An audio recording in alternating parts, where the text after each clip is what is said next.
Caroline Jones. Diolch, Llywydd. My view regarding the potential building of a prison in Bagla and Port Talbot, and I live in Port Talbot, has always been that public consultation is important, extremely important, along with risk assessments, environmental factors, for example, traffic congestion, and, as previously mentioned, flooding in the area. We must also take into consideration alternative suitable sites. But should the above criteria be passed and the green light given, we have to accept that prisons are permanent features of our society. What alternatives are there to imprisonment? We're open to suggestions. A custodial sentence is often the last resort by judges where reoffending has occurred or the crime has been too serious. And where there is crime, there is a victim.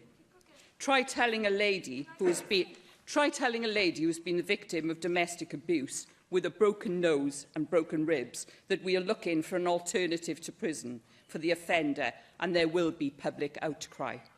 The victim of a crime needs to feel safe and secure in their community, and by taking a perpetrator out of society for a period of time, which gives the victim peace of mind and the perpetrator a chance in prison to rehabilitate.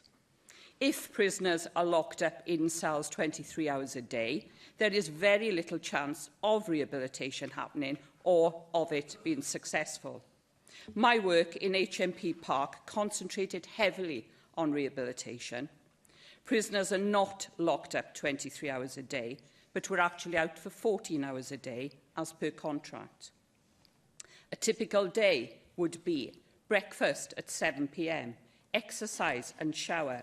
Prisoners then went to various groups: education, industries, work, court discharges, visits with family.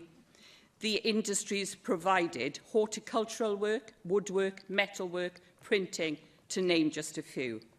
With regard to rehabilitation, there is a family unit which concentrates on building family life following crime and provides mediation with that family. There is an armed forces unit, particularly for PTSD, drug and alcohol issues and family breakdowns. Some prisoners train as listeners and work with the Samaritans. They then leave prison and many have gone on to be counsellors. The Health and Wellbeing Unit assists with disabilities and concentrates on how to improve lifestyles, make changes to benefit health, learning about nutrition, dealing with obesity, prevention of diabetes and so on. There is a healthcare unit for poor copers with mental health issues. There is a voluntary testing unit for people who have taken drugs but have quit and wish to be tested randomly to make amends to their family and contribute positively to society. D Block is a pre-release block which links up with probation. A jobs fair is held every 6 months and prisoners meet with prospective employers on this unit. Prisoners are released into the community prior to release for a day now and then. This is not a new concept. When prisoners are released permanently, where do they go? They go back into the community with as much preparation for this release as is possible, and day release is important. Some prisoners have been fortunate and were selected from HMP Park for the Merchant Navy, so there are positives of rehabilitation that are not being portrayed here. One of my proudest moments was after handing a prisoner who was from the travelling family his mail. He tore it up in pieces and threw it at me like tiny confetti. I told him someone had taken time to write it and perhaps he should have read it first, and would he now mind cleaning it up? He cleaned up his mess and went back to his cell. He explained later in a one-to-one that he could not read at all, hence the reason he always seemed to be breaking rules. He couldn't read the policies, could he? Initially, I helped him on a one-to-one, and later he joined a class. After a year, he proudly took the letter from his mum and read it to me. The prisons in Wales are always of full capacity, which can lead to overcrowding. Some Welsh prisoners end up in England, making visiting impossible.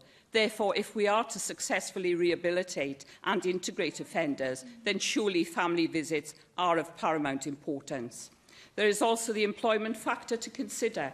Employment within our steelworks has been drastically reduced in Port Talbot, and many people would welcome the opportunity to retrain.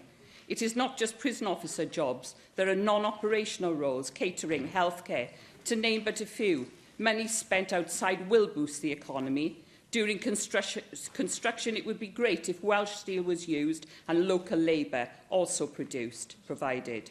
Due to opportunities at HMP Park, many have left and now lead former productive lives upon release. However, private contractors are not tendering for prisons, and therefore I suggest that the inference that this is a lucrative business is slowly going down the pan. Yes, we can look at the positives and negatives of tagging as an alternative, but at the end of the day, if we are having a prison, public safety is of paramount importance, as is the safety of staff and prisoners, and any prison must be properly resourced to bring about successful rehabilitation and safety of staff. Thank you. Lee Watt.